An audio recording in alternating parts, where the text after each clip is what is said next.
Okay, so hello everyone, hello students. मैं उसी आशीष Kedia and इस लेक्चर में अपने स्टार्ट करने जा रहे हैं एक बहुत ही इंटरेस्टिंग एंड आसान topic. What is it sir?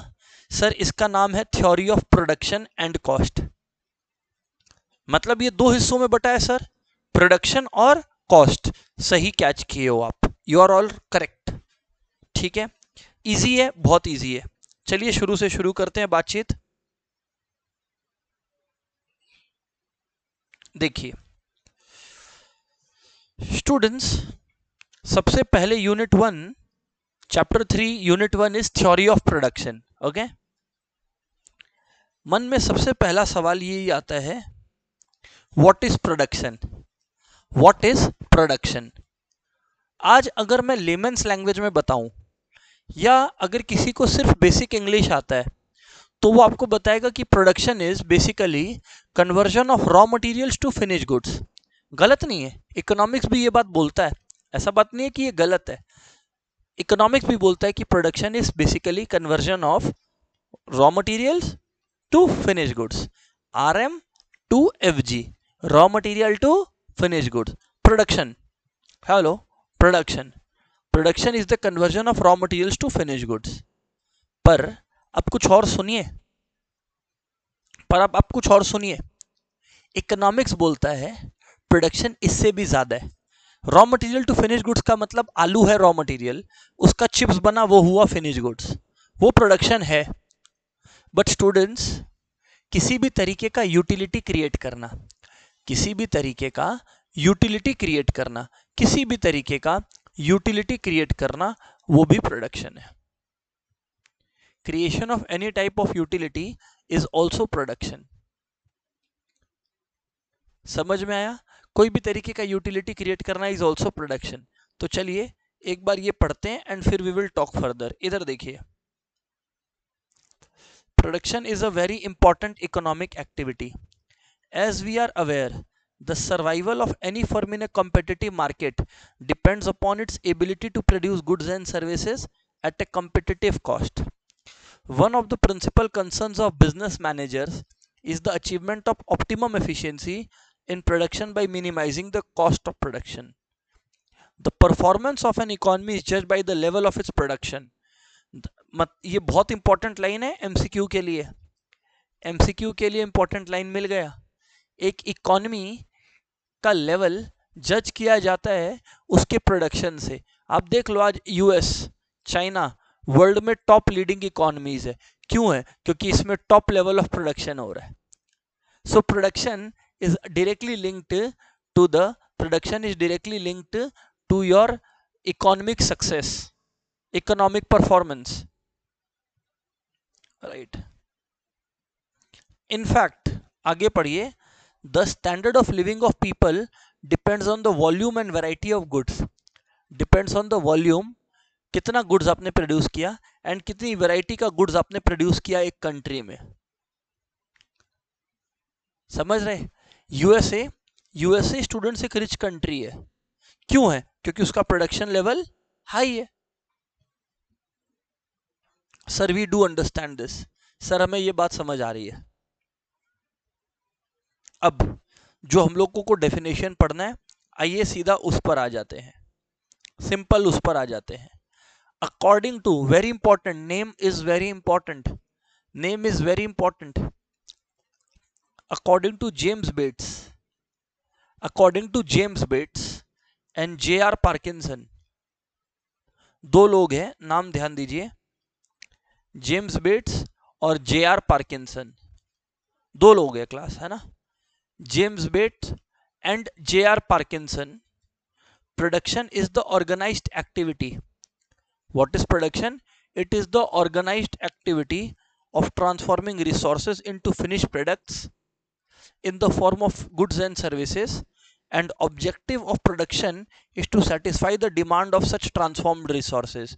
मतलब समझे, जेम्स बेट और पार्किंसन क्या बोल रहा है कि प्रोडक्शन रॉ मटेरियल को फिनिश गुड्स में कन्वर्ट करता है, आलू को चिप्स में कन्वर्ट करता है। क्यों? क्योंकि चिप्स का डिमांड है मार्केट में। नाम इंपॉर्टेंट है, इंस्टीट्यूट ऐसे ही देता है कि इंस्टीट्यूट डेफिनेशन दे देगा, production is an organised activity of transforming resources into finished products. This definition was given by which economist? So remember the name, James Bates and J.R. Parkinson. James Bates and J.R. Parkinson. Sir नाम याद रहेगा, काम याद रहेगा? Yes sir याद रहेगा. चलिए आगे बढ़ते हैं.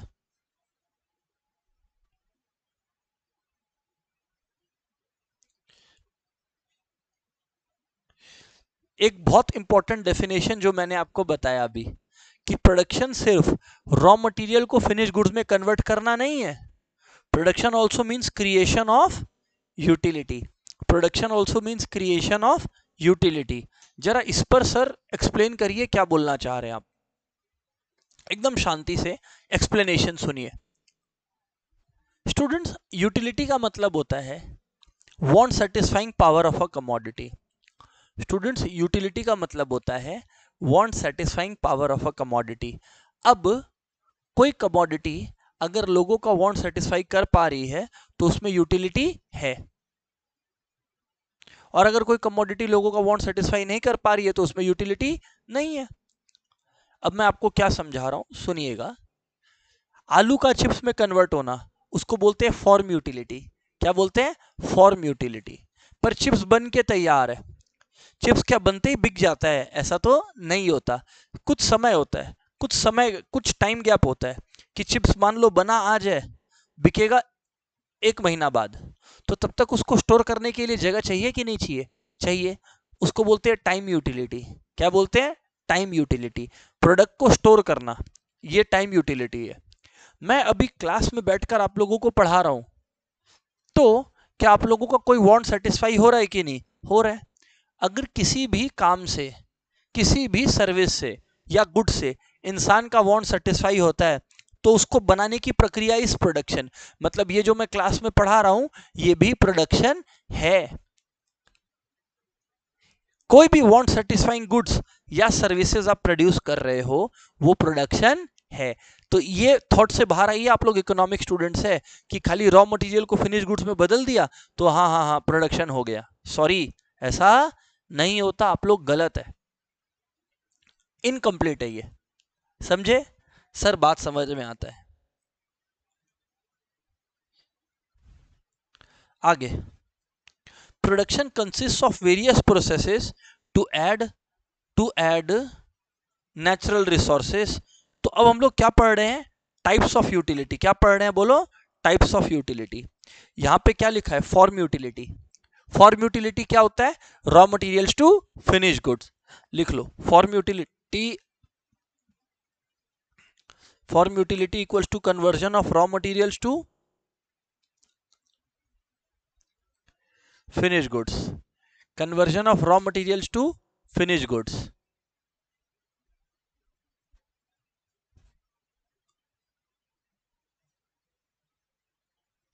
Conversion of raw materials to finished goods.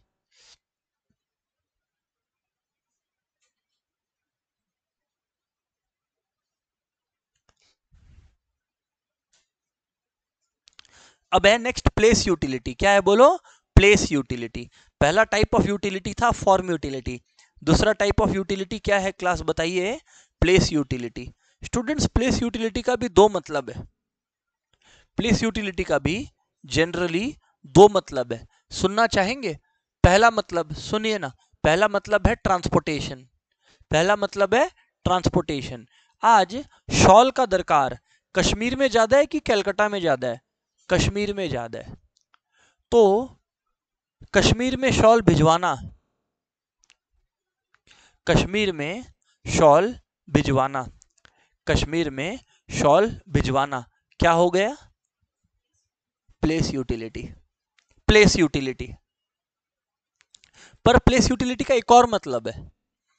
आज मिनरल्स जमीन के नीचे है, जमीन के नीचे उनका ज्यादा काम है कि लोगों में ज्यादा काम है, डे टू डे लाइफ में मिनरल्स का यूज ज्यादा है, तो उसको वहां से एक्सट्रैक्ट करके लोगों के लाइफ का पार्ट बनाना भी प्लेस यूटिलिटी है. मतलब मार्केट में लाना. तो प्लेस यूटिलिटी का दो मायना है, एक मायना आप लोगों को पता रहता है, दूसरा भी याद रखिएगा। चलिए आइए पढ़ते हैं, आइए पढ़ते हैं। Transferring goods from where they give little or no satisfaction. Transferring goods from where they give little or no satisfaction. Goods को ट्रांसफर करना जहां वो बहुत कम सेटिस्फैक्शन देते हैं या सेटिस्फैक्शन नहीं देते हैं, वहां से ट्रांसफर करना जहां उनका सेटिस्फैक्शन ज्यादा है। पहले मैंने ये बताया था, ये हो गया प्लेस यूटिलिटी का एक मतलब, ये हो गया प्लेस यूटिलिटी का एक मतलब। और प्लेस यूटिलिटी का दूसरा मतलब extraction from the earth and supplying them to market. जैसे कोल, मिनरल और गोल्ड अर्थ से एक्सट्रैक्ट करके आप उसे मार्केट में ट्रांसफर कर रहे हो, अर्थ से एक्सट्रैक्ट करके आप उसे मार्केट में ट्रांसफर कर रहे हो। That is also creation of place utility.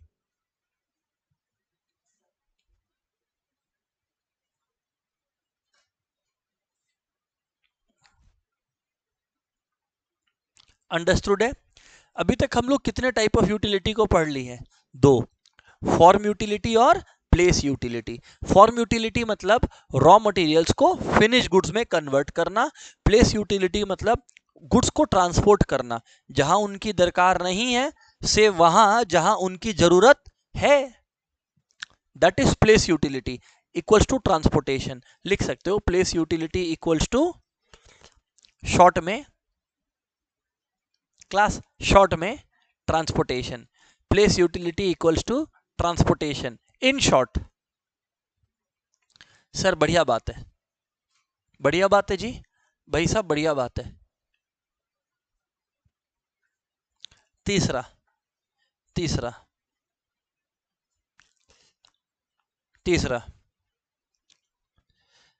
बच्चे एक बात समझिए, अम्ब्रेला या जैकेट्स, जैकेट्स ये बनता तो पूरा साल है, सुन नहीं रहे आप लोग?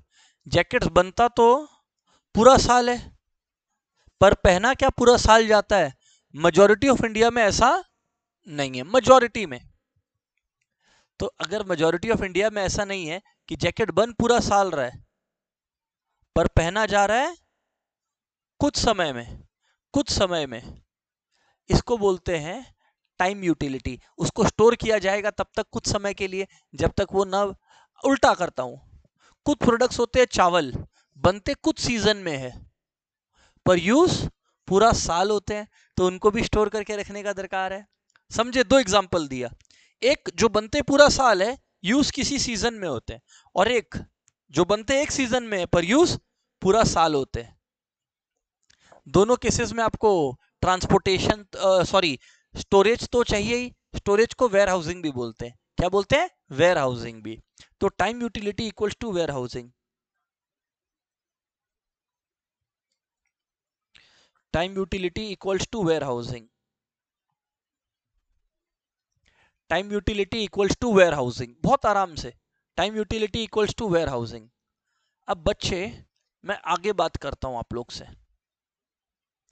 Finally fourth point, making use of personal skill in the form of, सही पकड़े हैं, in the form of services, in the form of services, services के रूप में, सर्विसेज के रूप में। सर्विसेज जैसे किसके सर्विसेज बोलिए? ऑर्गेनाइजर्स के, मर्चेंट्स के, ट्रांसपोर्ट वर्कर्स के, एटसेट्रा। ऑर्गेनाइजर्स, अरे भाई टीचर्स के सर्विस, लॉयर्स के सर्विस, आप लोग चार्टर्ड अकाउंटेंट्स बनोगे, आपके सर्विस, ये सब सर्विस यूटिलिटी है।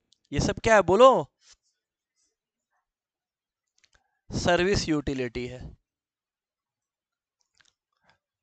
मैं हमेशा इस बात का फैन हूं कि आप अगर एमसीक्यू एग्जाम के लिए प्रिपेयर कर रहे हो तो आपको पूरा बुक रीड करना चाहिए।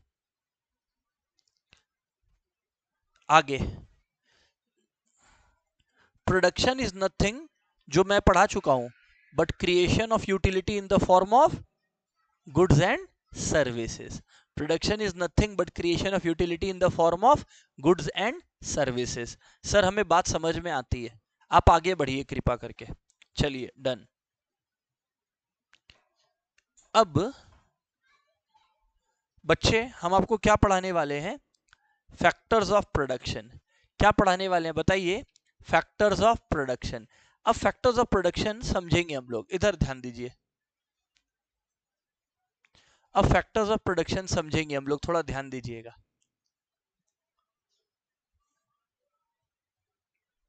चलिए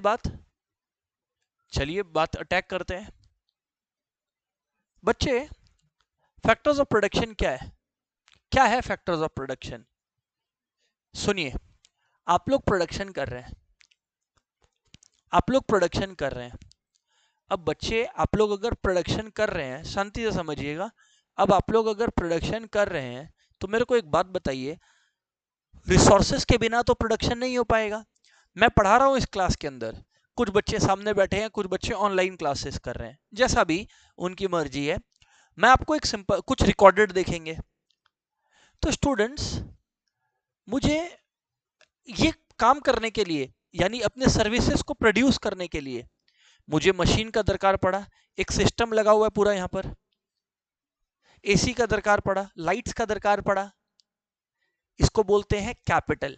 क्या बोलते हैं? कैपिटल। किसी भी प्रोडक्शन एक्टिविटी में चार फैक्टर्स ऑफ प्रोडक्शन होते हैं।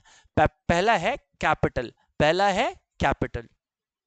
अच्छा, जब मैं पढ़ा रहा हूं तो मैं आसमान में लटक के तो पढ़ा नहीं रहा, मैं तो जमीन का इस्तेमाल किया हूं, जमीन को रेंट पे लिया हूं, लैंड। मैं पढ़ा रहा हूं, इस दौरान मेरा फिजिकल और मेंटल एफर्ट लग रहा है कि नहीं लग रहा है? फिजिकल और मेंटल एफर्ट लग रहा है कि नहीं लग रहा है? लग रहा है सर, लेबर। और इन सारी चीजों को साथ में लाया गया। अब मान लीजिए मेरे इंस्टीट्यूट में मैं ही ओनर हूं, तो मैं एंटरप्रेन्योर हुआ। पर मैं अगर किसी स्कूल में पढ़ा रहा हूं तो कोई तो जो है वो स्कूल को फाउंड किया है, वो एंटरप्रेन्योर हुआ, जो सारे फैक्टर्स ऑफ प्रोडक्शन को साथ लाता है। Simply business person, businessman, business women. तो इकोनॉमिक्स में कितने फैक्टर्स ऑफ प्रोडक्शन हुए? चार। शॉर्टकट है क्या? CE double L cell. CE double L cell. CE double L cell क्या होता है सर? सी होता है बच्चे कैपिटल, ई होता है बच्चे एंटरप्रेन्योर, एल होता है बच्चे लैंड, और फाइनली एल होता है बच्चे labour. That's correct. Capital, entrepreneur, land and labour. Capital, entrepreneur, land and labour.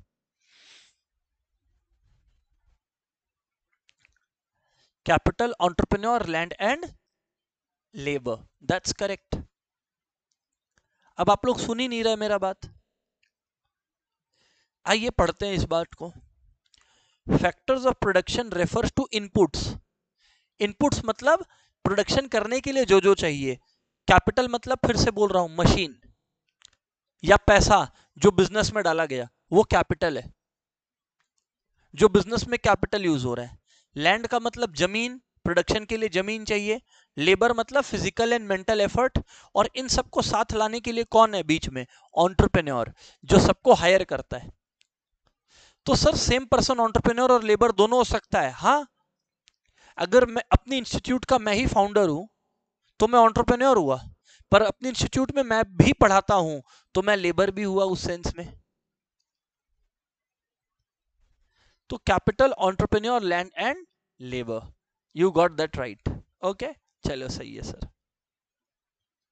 आइए, factors of production refers to inputs. Produce करने के लिए इनपुट चाहिए, तभी आउटपुट बनेगा। आलू डालोगे तभी चिप्स बनेगा, आलू डालोगे तभी तो चिप्स बनेगा। आगे, an input is a good or a service which a firm buys for use in its production process. Production process requires a wide variety of inputs depending upon the nature of output. क्या बोला? बोलो।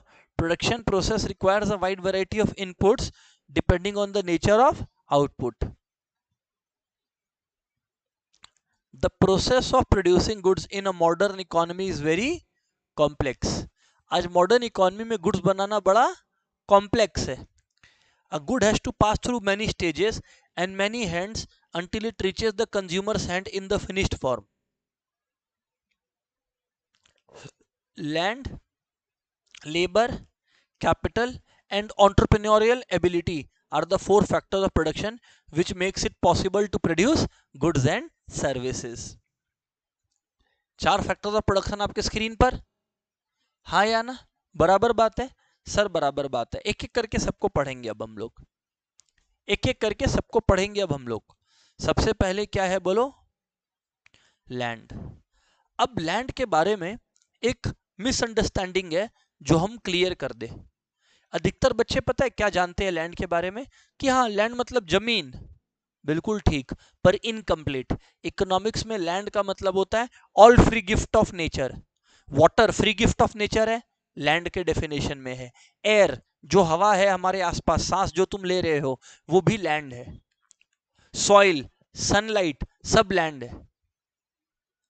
तो land का मतलब सिर्फ surface of the earth या जमीन के नीचे जो मिनरल्स मिलता है सिर्फ वो नहीं है लैंड, या जो जमीन पे सॉइल है सिर्फ वो लैंड नहीं है। Everything falls under the definition of land in economics. चलिए आइए पढ़ते हैं। The term land is used in a special sense in economics. It does not mean soil on earth's surface alone. It does not mean soil on earth's surface alone. अर्थ के surface पे soil है सिर्फ ये मतलब नहीं है, but refers to all free gifts of nature. All free gifts of nature, which would indicate besides land, in common parlance, natural resources, fertility of soil, water, air, light, heat, natural vegetation, etc. Everything is land. ये देखो important word, all free gifts of nature. Important language, क्या बोला मैं? Important language, क्या बोला मैं? All free gifts of nature, all free gifts of nature.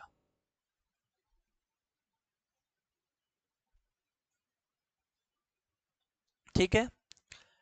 Therefore, as a theoretical concept, as a theoretical concept, we may list the following characteristics which would qualify a given factor to be called land. तो land के क्या क्या features हैं? पहला बात, it is a free gift of nature.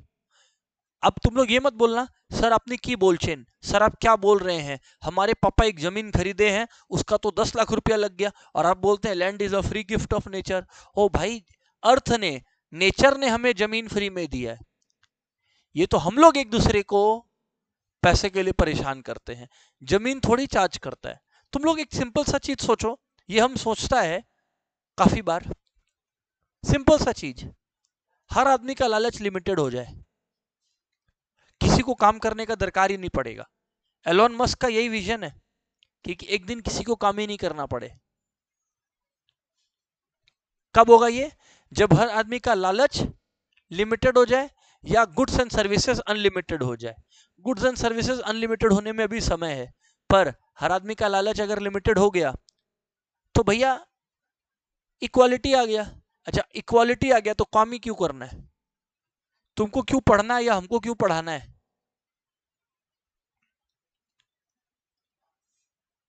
बात समझ में आ रहा है? सो ये भी एक कॉन्सेप्ट है जो इकोनॉमिक्स प्रपोज करता है, बट ठीक है, it is far from there. Land is a free gift of nature. No human effort is required for making land available for production. Plus तुम नया जमीन बना भी नहीं सकते। दुनिया में जितना जमीन है और जहां जमीन है वहां जमीन है। बात समझे? तुम जो है जमीन बना नहीं सकते, जितना है वो है। It has no supply price in the sense that no payment has been made to mother nature for obtaining land. अपने नेचर को थोड़ी कुछ पे किए हैं जमीन ले लिए, बोलो किए है तो? नहीं सर, अपने जमीन नेचर को तो कुछ पे नहीं किए। बात समझ में आती है क्या? सर बात समझ में आती है। आगे क्या है? आगे है बच्चे, सप्लाई ऑफ लैंड अनलिमिटेड है कि फिक्स्ड है? फिक्स्ड है। दुनिया में जो टोटल अवेलेबल लैंड है उसकी सप्लाई फिक्स्ड है, उसकी सप्लाई फिक्स्ड है। दुनिया में जितने जमीन है उसको ना हम बढ़ा सकते हैं ना घटा सकते हैं, दुनिया का बात कर रहे हैं। Land is strictly limited in quantity. तो यहां पर बोल सकते हैं total supply of land is perfectly inelastic from economic point of view. From whose point of view? Economic point of view. मतलब जमीन का कीमत कितना भी बढ़ जाए या घट जाए, नेचर में जमीन और बनेगा क्या? नहीं। Perfectly inelastic. Perfectly inelastic supply क्यों? क्योंकि supply can not change, because supply can not be increased or decreased. Because supply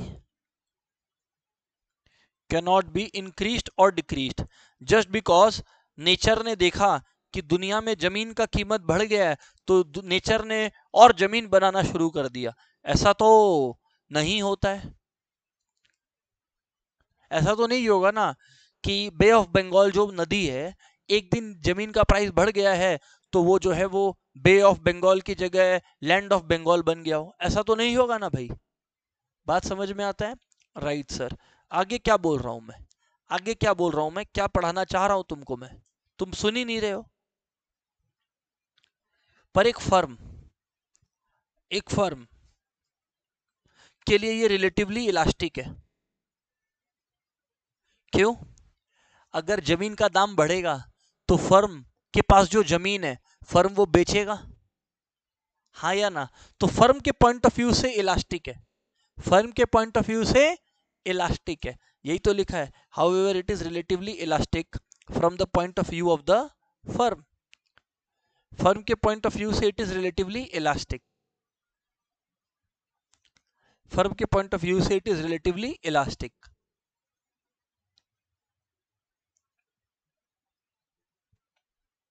बात समझ आया सर? बात समझ आया?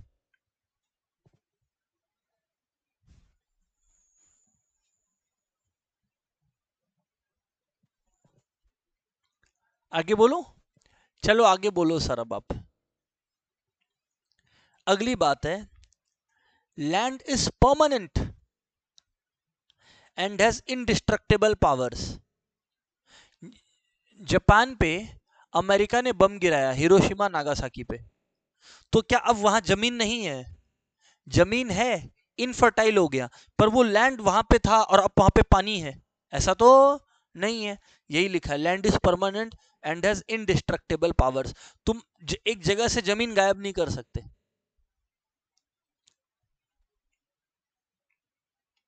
Indestructible powers. Next point is very unique. Land is a passive factor. Very very important. अच्छा, by the way एक economist का नाम है जो आपको याद रखना है, according to Ricardo, land has certain original and indestructible proper and this property of land can not be destroyed. Land को आप हटा नहीं सकते, लैंड वहीं रहेगा। ये बात किसने बोला? रिकार्डो ने। वेरी गुड, लिख लो रिकार्डो डैश दे के लैंड इज इनडिस्ट्रक्टेबल। आएगा रिकार्डो का और भी थ्योरी आएगा बाद में, पर अभी के लिए लिखो रिकार्डो डैश दे के land is indestructible. Land is indestructible.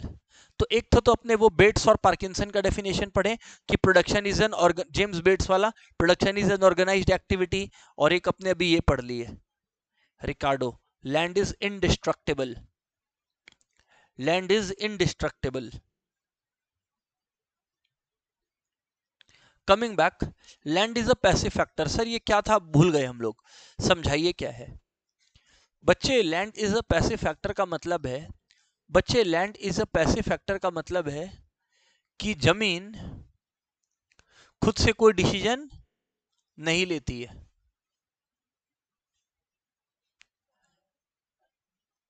जमीन खुद से डिसीजन नहीं लेती है कि चलो आज टमाटर उगा देते हैं, फिर जमीन देखिए अरे प्याज कम पड़ रहा है इकोनॉमी में, प्याज उगा देते हैं आज।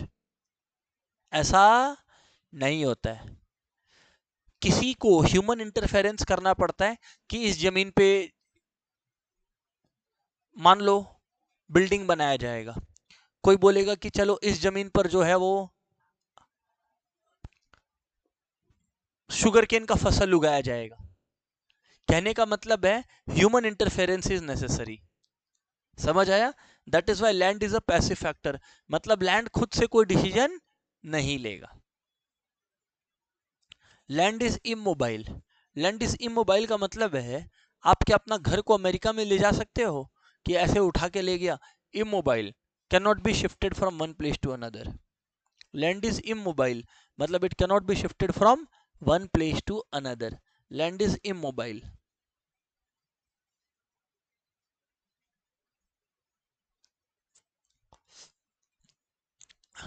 नेक्स्ट है land has multiple uses. Multiple uses कैसे सर? सेम जमीन पर आप फैक्ट्री बैठा सकते हो, सेम जमीन पर आप जो है बिल्डिंग खड़ा कर सकते हो, सेम जमीन पर जो है आप खेती कर सकते हो, सेम जमीन को आप फॉरेस्ट में कन्वर्ट कर सकते हो, सेम जमीन पे आप म्यूजियम बना सकते हो। Has multiple uses. एंड आखिरी point, land is heterogeneous. Heterogeneous का मतलब है दो जमीन एक जैसा नहीं होता। जैसे हो सकता है किसी जमीन में ब्लैक सॉइल की मात्रा ज्यादा हो तो यहां कॉटन कल्टीवेशन अच्छा हो, किसी जमीन पे रेड सॉइल की मात्रा ज्यादा हो जहां पल्सेस का कल्टीवेशन ज्यादा होगा। तो हर जमीन अलग है एक दूसरे से। जैसे हर इंसान एक दूसरे से अलग है, वैसे हर जमीन एक दूसरे से बहुत अलग है। हर जमीन एक दूसरे से बहुत अलग है।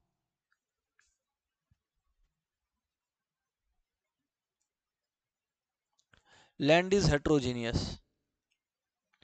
स्टूडेंट्स आगे बढ़ो। स्टूडेंट्स नेक्स्ट बात क्या आया बोलो? लेबर। बच्चे लेबर का मतलब मैंने आपको क्या बताया? Physical and mental effort. कहानी खत्म। लेबर का मतलब क्या है class? Physical and mental effort. लिखिए, देखिए, the term labour means any mental और physical exertion, any mental or physical effort to produce goods or services.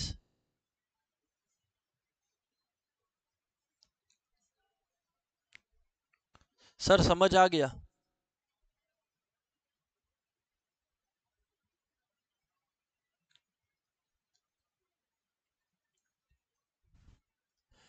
अच्छा, कोई भी activity done out of love and affection. मैं आपको समझाता हूं। आपके पेरेंट्स में से कोई पेरेंट्स आपके लिए घर पे खाना बनाते हैं, ये है out of love and affection, इसको लेबर नहीं बोलेंगे।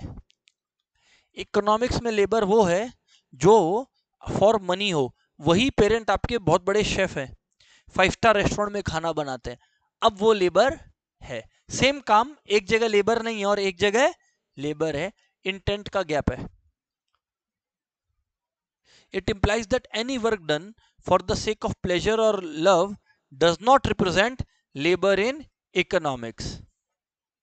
प्लेजर और लव का मतलब, मान लीजिए तुमको गाने का शौक है, तुम गाता बहुत बेसुरा है, पर फिर भी तुमको गाने का शौक है तो तुम गाते रहो, ये तुम अपने प्लेजर के लिए गा रहा है।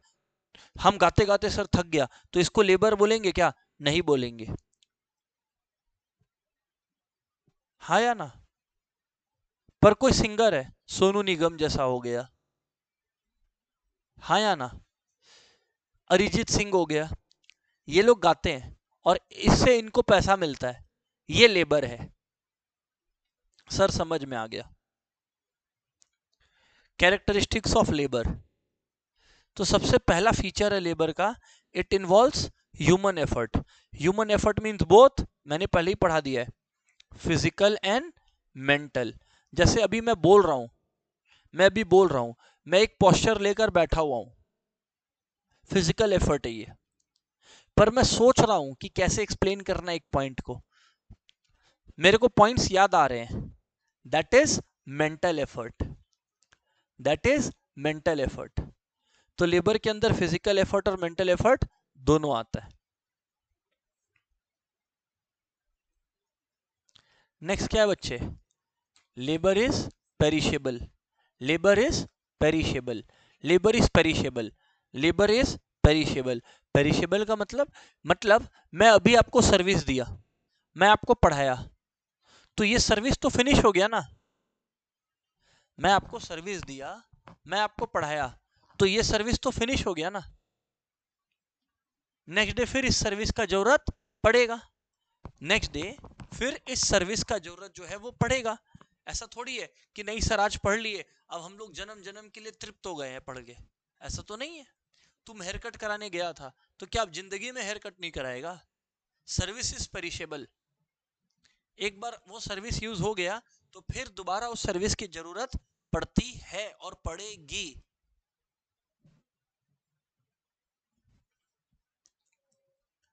Labor is highly perishable in the sense that a day's labor lost cannot be completely recovered by extra work on any other day. In other words, a laborer cannot store his labor. आप जो है वो 2 दिन का टमाटर घर पे रख सकते हो, 2 एक्स्ट्रा तकिया घर के लिए खरीद के रख सकते हो, पिल्लो, तकिया मीन्स पिल्लो, समझा? पर आप 2 दिन का एक्स्ट्रा हेयर कट अपने घर पे खरीद के नहीं रख सकते। You can not store labour. बात समझ में आ रही है कि नहीं आ रही है? Right sir. Labour is an active factor. जैसे लैंड था पैसिव फैक्टर, क्योंकि जमीन खुद सोच नहीं सकता है और खुद एक्शन नहीं ले सकता, डिसीजन नहीं ले सकता। पर लेबर जो है वो खुद डिसीजन ले सकता है। मुझे यही पॉइंट को किसी और तरीके से पढ़ाना है, मैं तुरंत सोच के डिसीजन ले सकता हूं। सर समझ आ गया। Labour is inseparable from labourer, बहुत इंपॉर्टेंट पॉइंट है। आज लैंड में ऐसा नहीं है, आपने कोई लैंड या कोई माइन किसी से खरीद ली तो क्या आप ओनर को भी साथ में घर ले आते हो कि चल भाई चल? ऐसा तो नहीं है। पर जब आप किसी का लेबर बाई करते हो, मान लो हेयर कट का बाई किए, तो वो हेयर कट वाला चला गया तो आपका हेयर कट वाला सर्विस हो पाएगा?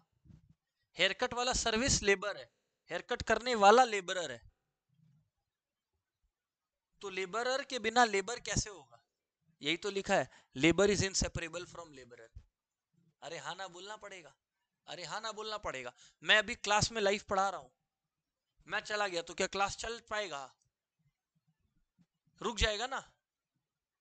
रिकॉर्डेड वाले बच्चों के लिए भी रुक जाएगा, लाइव वाले बच्चों के लिए भी रुक जाएगा।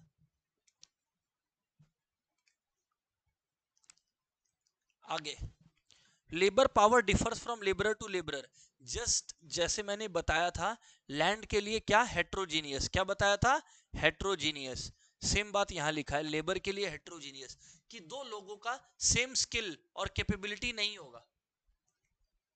मेरी स्किल्स, कैपेसिटी, मेरे एडवांटेजेस, डिसएडवांटेजेस, मेरे अच्छे और बुरे अलग हो सकते हैं आपके अच्छे और बुरे से। यही तो लिखा है, labour power differs from labourer to labourer. जैसे जमीन का क्वालिटी, जमीन पे सॉइल अलग अलग है, वैसे ही दो इंसान अलग अलग है। क्या इसमें कुछ हाईफाई बोल रहा हूं क्या मैं? नहीं सर। आगे, all labour may not be productive, मतलब all labour may not be productive मतलब नहीं समझा sir. All labour may not be productive मतलब नहीं समझा सर। आप सारा एफर्ट डाल रहे हो तो पक्का नहीं है कि गुड्स बनी जाए, कभी कभी गुड्स वेस्ट भी हो सकता है। तो that is what is being said.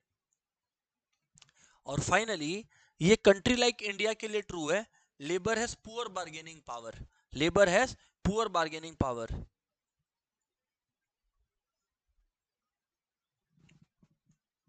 मतलब समझो क्या है। आज पहला बात, पॉपुलेशन हमारी कंट्री में बहुत ज्यादा है और कोई फिक्स्ड रेट नहीं है। तुम लोग समझा नहीं, तुम लोग समझा नहीं। आज एक चिप्स है, चिप्स, मैंने अगर चिप्स में 3 रुपया का पैकेट यूज किया, 2 रुपया का मसाला यूज किया, तो मैं बोल सकता हूं कि 5 रुपया लगा, मैं 10 रुपया में चिप्स बेचूंगा। ठीक है, मैं ये कह सकता हूं। तो मतलब चिप्स का कॉस्ट कैलकुलेट करने का, कि चिप्स के लिए कितना डिजर्व करता है ये चिप्स, हम लोग कैलकुलेट कर सकते हैं। लेबर के लिए तुम कैसे करेगा भाई मेरे? तुम लेबर के लिए कैसे डिसाइड करेगा कि ये जो लेबरर है ये इतना डिजर्व करता है और ये लेबरर अपने काम के लिए इतना डिजर्व करता है? अगर ऐसा है तो दुनिया भर में बहुत सारे चार्टर्ड अकाउंटेंट्स हैं, सबकी सैलरी अलग क्यों है? या दुनिया भर में बहुत सारे शेफ हैं, सबकी सैलरी अलग क्यों है?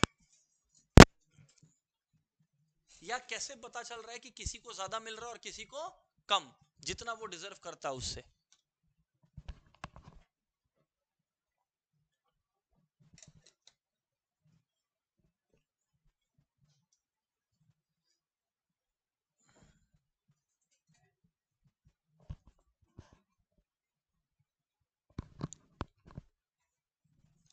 It is for this reason that the services of housewife are not treated as labor.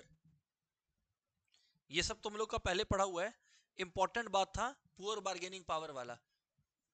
Services of housewife वाला एग्जांपल समझ आया, क्योंकि it is done out of love and affection. खैर पुअर बार्गेनिंग पावर मतलब समझ आया ना कि क्यों पुअर बार्गेनिंग पावर है लेबर का। The labourer is economically weak while the employer is powerful, क्योंकि एम्प्लॉयर कम है, एम्प्लॉइज काम मांगने वाले बहुत ज्यादा हैं, है ना सर, समझ में आ गया। आगे, labour is mobile. Labour is क्या बोले, लेबर इज मोबाइल। आज आपके कोई भैया या दीदी इंडिया में काम करते हैं, कल को क्या पता वो अमेरिका चला जाए, परसों क्या पता उनको युगांडा भेज दिया जाए, नहीं पता हमको कि कौन कहाँ चला जाए। अरे हाँ या ना बोलना पड़ेगा। Labour is mobile. हो सकता है कि आपके कोई भैया दीदी मुंबई में काम कर रहे हैं, या पेरेंट्स, क्या पता वो कोलकाता आ जाए। Labour is mobile, movable from one place to another. यही तो लिखा है, labour is a mobile factor, apparently workers can move from one job to another or from one place to another. However, in reality there are many obstacles in the way of free movement of labor from job to job or from place to place. Next, there is no rapid adjustment of supply of labor to the demand for it. तुरंत क्या economy में जितना labour available है वो बढ़ा या घटा सकते हैं क्या? तो यही तो मैं बोला कि लेबर का सप्लाई इन इलास्टिक है। क्या है बोलो? अरे तुम कैसे बढ़ा दोगे इकोनॉमी में और लोग? मान लो इस दुनिया में अभी के डेट पर, ऐसे ही रैंडम बात कर रहा हूं, 1 लाख लोग हैं जो एरोप्लेन उड़ा सकते हैं, इसी मोमेंट पे उसको 1.5 लाख कर दोगे, सैलरी बढ़ गया, अब 1.5 लाख लोग हो गए अचानक से। ऐसे ऐसे पॉसिबल है क्या भाई? समय लगता है, 3 साल लगेगा, 2 साल लगेगा, 4 साल लगेगा। समय के साथ लेबर बढ़ा सकते हैं, लैंड तो समय के साथ भी नहीं बढ़ा सकते। लैंड परफेक्टली इलास्टिक है, लेबर के लिए मैंने बोला रिलेटिवली इन इलास्टिक है, क्योंकि बढ़ सकता है labour supply, but only in the long run, not in the short run.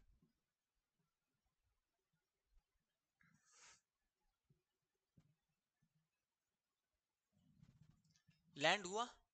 Labour का last point, choice between hours of labour and hours of leisure. अरे भैया एक आदमी काम कर रहा है, हर आदमी काम कर रहा है, तो हर आदमी को एक चॉइस करना पड़ता है between hours of labour and hours of leisure. मतलब आप कितना देर काम करना चाह रहे हो और कितना देर आप आराम करना चाह रहे हो, ये आपकी इच्छा है।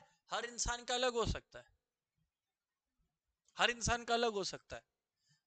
जैसे वीकडे में मेरा 8-8, 10-10 घंटा, 11-11 घंटा काम चलता है, वीकेंड्स पे, वीकडेज पे 7-7 घंटा चलता है।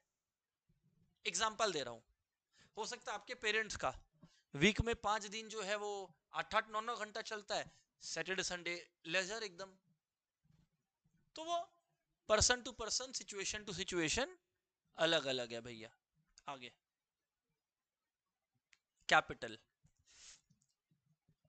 कैपिटल सबसे पहले याद अंडरलाइन कर लो, capital is a stock concept.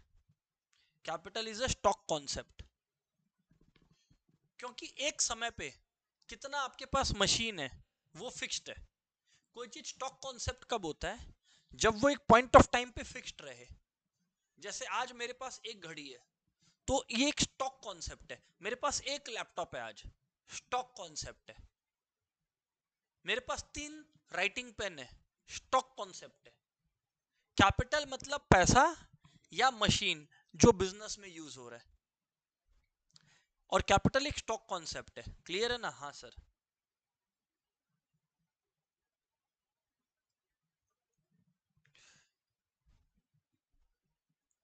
अब सुनना,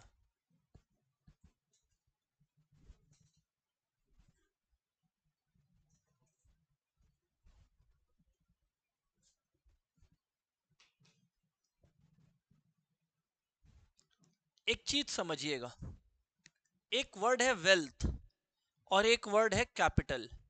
बड़ा कंफ्यूजन होता है लोगों को वेल्थ और कैपिटल में, कि सर मेरा वेल्थ और मेरा कैपिटल सेम है कि अलग है।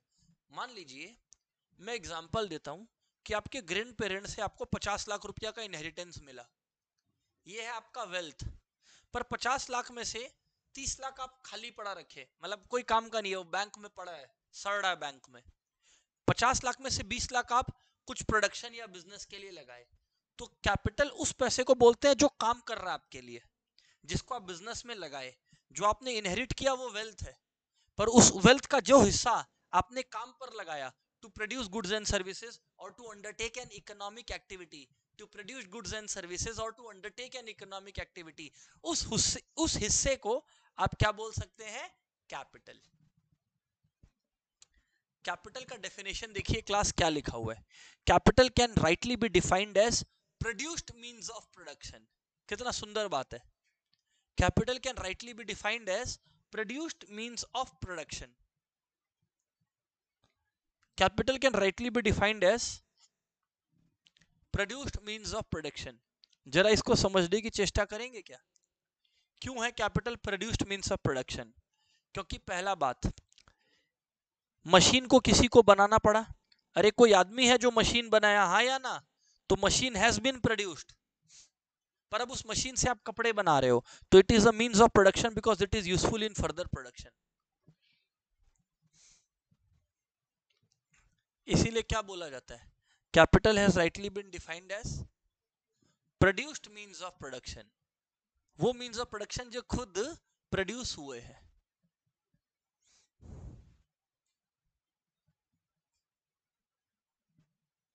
बराबर है। चलिए आगे बढ़ते हैं। टाइप्स ऑफ कैपिटल, बहुत सारे टाइप्स हैं। आइए एक एक करके हम लोग इसको पढ़ते हैं। Let's go class. सबसे पहले फिक्स्ड कैपिटल। स्टूडेंट्स, ये वो कैपिटल है जिसका एक ड्यूरेबल शेप है। जैसे मशीन, जो फर्नीचर है मेरे पास, इसका एक शेप है और एक समय तक हमारा साथ देगा, कुछ फिक्स्ड रहेगा for a period of time. ये जो टेबल है जिस पर मैं रख कर क्लास कर रहा हूं, ये मेरा साथ निभा रहा है 5 साल से, so it is a fix capital. ये प्रोजेक्टर मेरा साथ निभा रहा है 4 साल से, ये एसी मेरा साथ निभा रहा है 4 साल से, ये कैमरा मेरे साथ है 4 साल से। All these are fixed capital, और ये all these are fixed capital, all these are fixed capital. समझ में आया? फिर है circulating capital.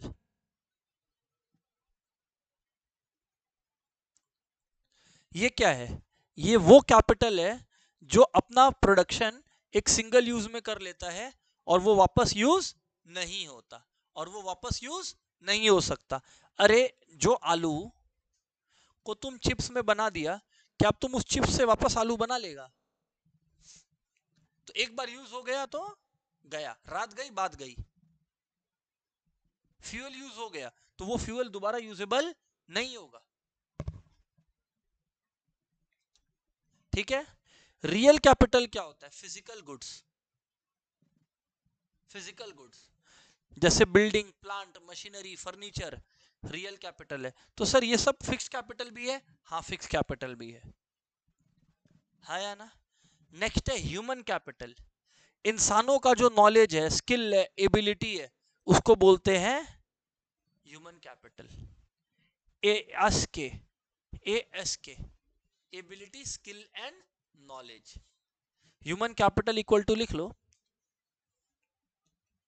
Human capital is equals to A S K, ability plus skill plus knowledge, ability plus skill plus knowledge.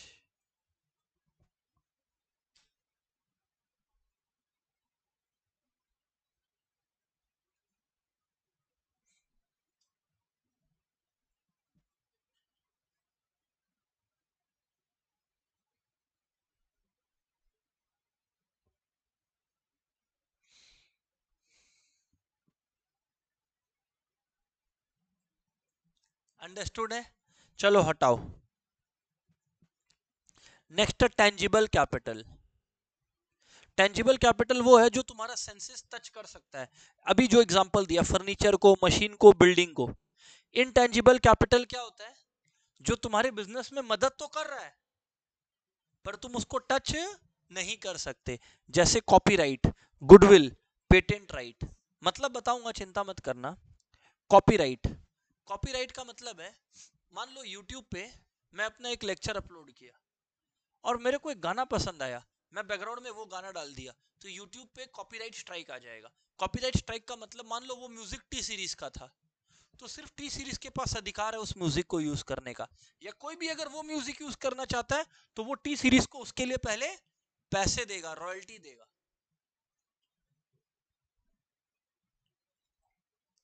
फिर क्या आता है बोलो? Patent rights. पेटेंट राइट समझते हैं आप? अधिकार।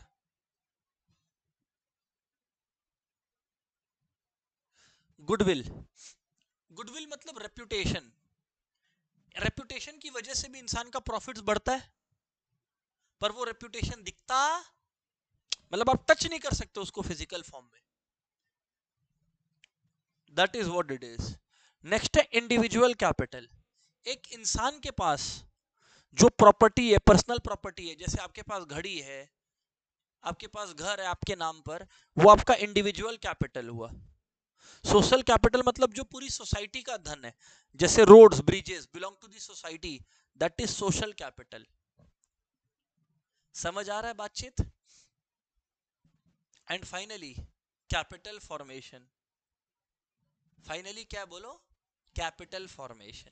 सुनिएगा अब कैपिटल फॉर्मेशन क्या है, सुनिएगा अब कैपिटल फॉर्मेशन क्या है। बच्चे, कैपिटल फॉर्मेशन मतलब इन्वेस्टमेंट।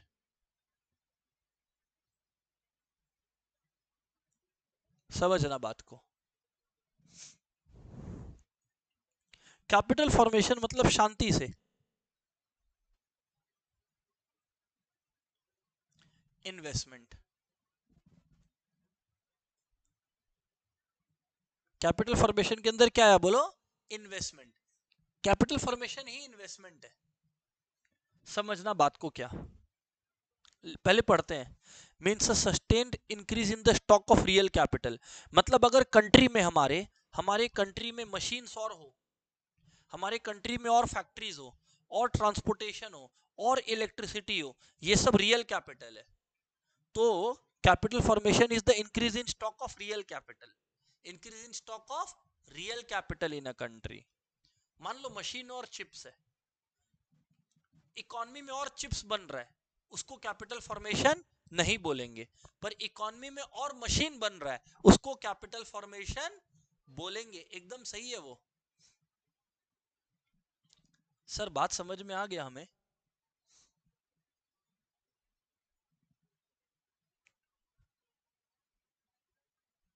समझ आ गया? कैपिटल फॉर्मेशन का 3 स्टेजेस होता है। पहले सेविंग्स होता है। पहले क्या होता है? अरे यार, आपके और मेरे जैसे लोग क्या करते हैं? सेविंग्स। हाउसिंग सेक्टर या हाउस होल्ड सेक्टर। अब हमारे जैसे हाउस होल्ड सेक्टर्स अपने सेविंग्स को कहां जमा करते हैं? कहां पे? बैंक। तो फर्स्ट स्टेप हो गया सेविंग्स। सेकेंड स्टेप हो गया मोबिलाइजेशन। मोबिलाइजेशन मतलब जहां ये सेविंग्स इकट्ठा हो रहा है, और बैंक अब इस पैसे को क्या करते हैं? लोन के रूप में देते हैं। बैंक इस पैसे को क्या करते हैं? लोन के रूप में देते हैं। जी हाँ, लोन के रूप में देते हैं। बैंक इस पैसे को क्या करते हैं? लोन के रूप में देते हैं। बैंक इस पैसे को लोन के रूप में देते हैं। किसको? जनरली बिजनेसेस को। जनरली बिजनेसेस को। और बिजनेसेस इस पैसे का क्या करते हैं? इन्वेस्टमेंट। क्या करते हैं? इन्वेस्टमेंट। तो ये जो इन्वेस्टमेंट है in the stock of machinery, in the stock of real capital, इसी को बोलते हैं कैपिटल फॉर्मेशन। क्या बोलते हैं? Capital formation. Very important to remember is capital formation means a sustained increase in the stock of real capital. Sustained increase in the stock of real capital. Real capital मैंने आपको पढ़ा ही दिया है। Real capital मतलब physical capital, generally machinery, जो production के काम आए उन गुड्स को। और कितने स्टेजेस होते हैं भैया? 3: savings, mobilization of savings and loans for investment, loans for investment. Finally आ गया एंटरप्रेन्योर। क्या आ गया बोलो? एंटरप्रेन्योर। ये वो फैक्टर है विच मोबिलाइजेस दिस फैक्टर्स मतलब जो लैंड, लेबर और कैपिटल को हायर करता है, काम पर लगाता है, साथ लेकर आता है। जो लैंड, लेबर और कैपिटल को हायर करता है, साथ लेकर आता है, combine them in the right process and increases the production, और रिस्क लेता है। इसी को बोलते हैं entrepreneur. He is also the organiser, the manager और द रिस्क टेकर। चलिए आइए एंटरप्रेन्योर के बारे में पढ़ें। सबसे पहले ये बिजनेस एंटरप्राइज को स्टार्ट करता है, मतलब एक नया बिजनेस सेटअप करता है, शुरू करता है। रिसोर्स कोऑर्डिनेशन मतलब उसको जमीन चाहिए, मशीन चाहिए, वो सारे रिसोर्सेस को, वर्कर्स चाहिए, वो सारे रिसोर्सेस को साथ लेकर आता है। क्या आप लोग को बात समझ में आया? एक एंटरप्रेन्योर एक ऐसा फैक्टर ऑफ प्रोडक्शन है जो प्रॉफिट भी अर्न कर सकता है, लॉसेस भी, और किसी फैक्टर ऑफ प्रोडक्शन का इनकम नेगेटिव नहीं हो सकता। एक एंटरप्रेन्योर का इनकम नेगेटिव भी हो सकता है। आज आप लोग एक बात समझना, कैपिटल पढ़े थे आप लोग, याद है? कैपिटल पे क्या पे करते हैं? इंटरेस्ट। इसको बोलते हैं factor reward, factor reward. Capital पे क्या पे करते हैं? इंटरेस्ट। लिख लीजिए, कैपिटल पे करते हैं इंटरेस्ट, लैंड पे करते हैं रेंट, लेबर को पे करते हैं वेजेस एंड सैलरीज। एंटरप्रेन्योर किस चीज के लिए काम करता है? प्रॉफिट्स। पर एंटरप्रेन्योर का लॉसेस भी हो सकता है, बाकी किसी का इनकम नेगेटिव नहीं होगा, एंटरप्रेन्योर का नेगेटिव इनकम भी पॉसिबल है।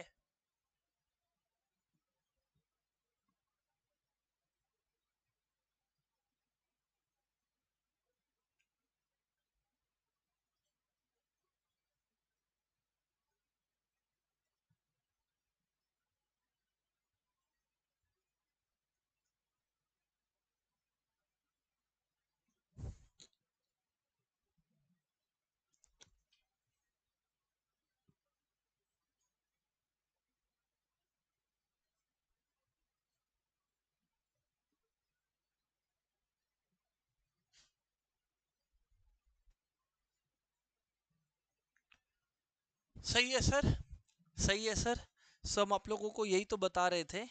पहला पॉइंट हो गया क्या कवर आप लोग का? पहला पॉइंट डन है। नेक्स्ट, एंटरप्रेन्योर क्या बियर करता है? रिस्क, रिस्क बेयरिंग, क्योंकि इसका लॉसेस भी हो सकता है। इसमें एक इकोनॉमिस्ट का नाम है जो हम चाहेंगे आपको पता हो, Frank night is of the opinion that profit is the reward for bearing uncertainty. कि क्योंकि वो रिस्क लिया तो इसलिए वो बिजनेस में क्या डिजर्व करता है? Profit. Frank night, Frank night.